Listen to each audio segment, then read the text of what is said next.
ఇక ఇదే అంశానికి సంబంధించి పూర్తి డీటెయిల్స్ మా బ్యూరో చీఫ్ రాజిరెడ్డి లైవ్ ద్వారా అందిస్తారు.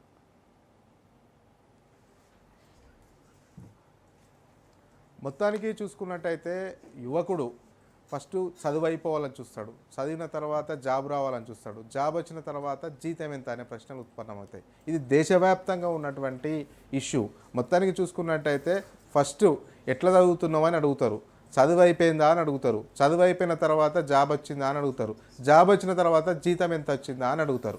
అయితే దేశవ్యాప్తంగా వివిధ ప్రాంతాల్లో వివిధ రాజధానిలో ఏ రకంగా జీవన ప్రమాణాలు ఉన్నాయి, ఎట్లా ఉన్నాయి, వాళ్ళ స్థితిగతులు ఏంటి అనేది కూడా తెలుసుకునే ప్రయత్నం చేసినాం. అందులో భాగంగానే దేశవ్యాప్తంగా ఏ నగరంలో ఎక్కువ కాస్ట్ ఆఫ్ లివింగ్ ఉంది, ఏ నగరంలో తక్కువ కాస్ట్ ఆఫ్ లివింగ్ ఉంది, ఏ నగరంలో జీతాలు ఎక్కువగా ఉన్నాయి, ఏ నగరంలో జీతాలు తక్కువగా ఉన్నాయి, ఇదంతా కూడా దేశవ్యాప్తంగా మనం ఒక డాటా తీసుకోవడం జరిగింది.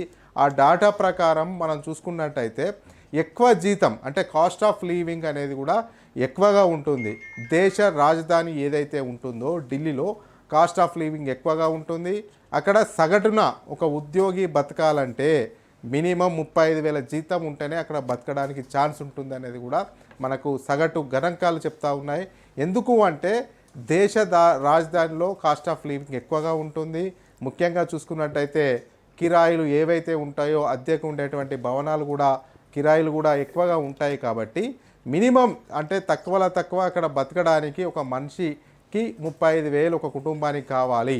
అక్కడ జీవన ప్రమాణం ఉండాలి, అక్కడ ఢిల్లీలో నివసించాలి అంటే ఆ రకంగా అక్కడ అవుతూ ఉంది.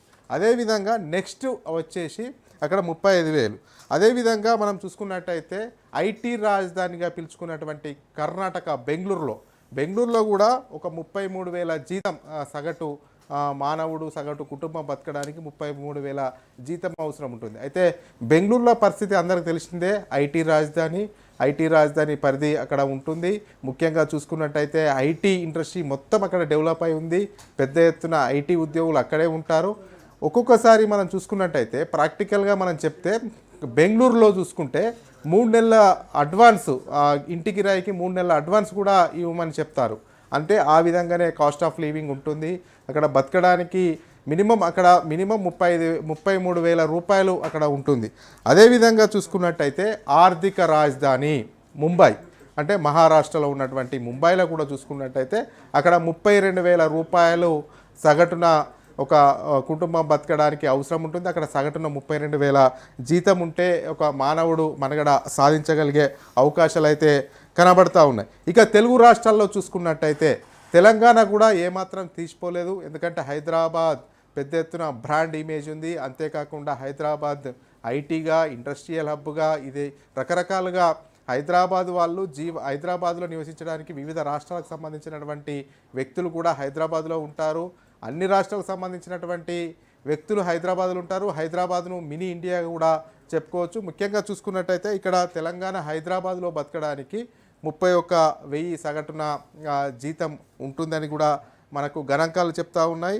అదేవిధంగా హర్యానా, ఢిల్లీకి పక్కన ఉన్నటువంటి హర్యానాలో చూసుకున్నట్టయితే అక్కడ కాస్ట్ ఆఫ్ లివింగ్ ఎక్కువగా ఉంటుంది. కాబట్టి అక్కడ కూడా 30,000 రూపాయలు ఉంటుంది నెలకు, మినిమం జీతం అట్లా ఉంటుంది అనేది కూడా అక్కడ మనకు సగటున గణాంకాలు చెప్తున్నాయి. ఇక మన పక్కన ఉన్నటువంటి రాష్ట్రం ఆంధ్రప్రదేశ్ బైఫర్కేషన్ అయిన తర్వాత అక్కడ 26,000 రూపాయలు సగటున అక్కడ జీతం ఉంటుంది అనేది కూడా ఒక నివేదిక అయితే మనకు ఒక స్పష్టత ఇస్తుంది.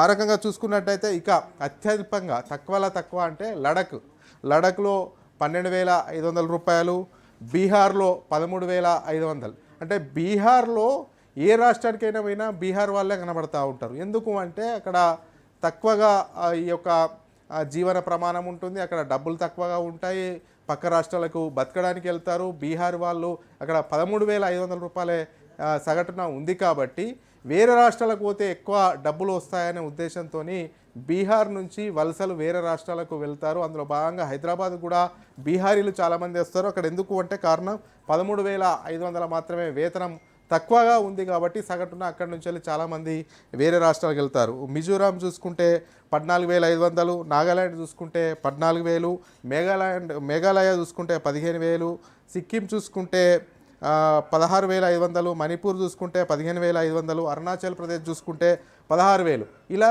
చాలా ఉత్తరాది రాష్ట్రాలు చూసుకుంటే మాత్రం చాలా గణాంకాలు మనకి ఏం చెప్తా ఉన్నాయంటే సగటున చాలా తక్కువగా ఉన్నాయని చెప్తుంది.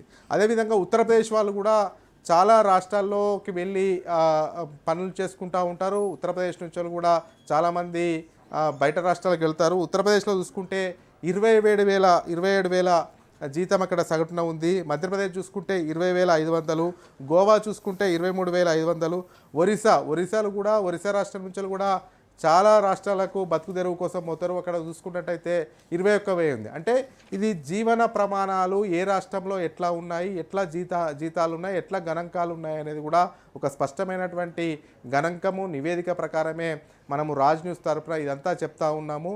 అయితే ఈ కొన్ని రాష్ట్రాల్లో తక్కువగా ఉంది. అక్కడ ఇండస్ట్రియల్ గ్రోత్ పెరగాలి, ఐటీ సెక్టర్ గ్రోత్ పెరగాలి. అట్లయితేనే అదేవిధంగా క్వాలిటీ ఎడ్యుకేషన్ చదువుకుంటేనే ఇవన్నీ కూడా ఉద్యోగ ప్రమాణాలు పెరుగుతాయి. మొత్తానికి చూసుకున్నట్టయితే టెక్నికల్ వైపు అడుగులు పెట్టాలి, ఏఐ వైపు అడుగులు వేయాలి.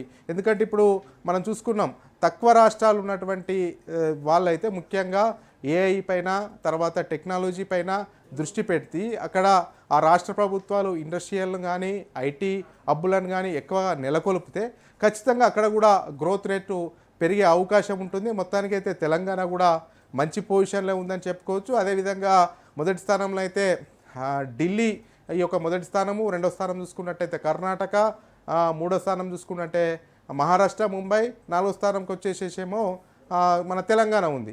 ఇదంతా కూడా బెటర్ గ్రోత్గానే కనబడుతుంది. ఇక తక్కువ ఉన్నటువంటి రాష్ట్రాలు అయితే అక్కడ ఇంప్రూవ్ చేసుకోవాల్సినటువంటి అవసరాలు ఉన్నాయి. అక్కడ ప్రభుత్వాలు ఇండస్ట్రియల్ను అదేవిధంగా ఐటీ కంపెనీలను అయితే ప్రోత్సహించవలసిన అవసరం అయితే ఉందని చెప్పుకోవచ్చు. Okay, thank you Rajireddy.